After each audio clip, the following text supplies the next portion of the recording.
ఉచిత బస్సు ప్రయాణం బాగోలేదు అనే వాళ్ళ సంఖ్య 80%, బాగుంది అనే వాళ్ళ సంఖ్య 20%. మహిళలకు ఫ్రీ బస్ సంబంధించి ఏ నియోజకవర్గంలో ఉన్నా కూడా దాదాపుగా ఇలాంటి రిజల్టే కనపడతా ఉంది.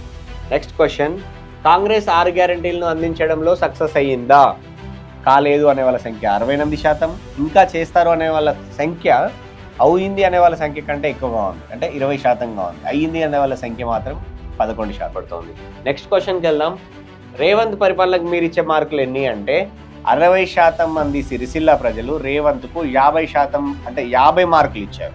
25 మార్కులు ఇచ్చిన వాళ్ళ సంఖ్య 25%, 75 మార్కులు ఇచ్చిన వాళ్ళ సంఖ్య 11%, 100కు 100 ఇచ్చిన వాళ్ళ సంఖ్య 2.8%. అంటే ఓవరాల్గా రేవంత్ పాలనకు మంచి మార్కులే పడ్డాయి.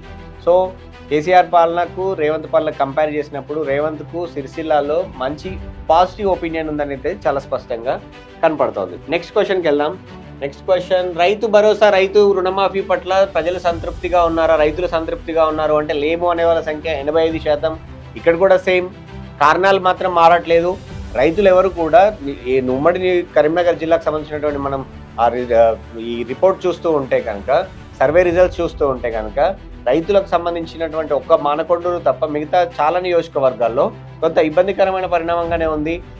ధాన్యం సేకరణ, యూరియా అవైలబిలిటీ, రైతు భరోసా నిధులు అంటే టైంకు పడకపోవడం, రుణమాఫీలకు సంబంధించినటువంటి అనేక అంశాలు అపోహలు వచ్చాయి మధ్యలో.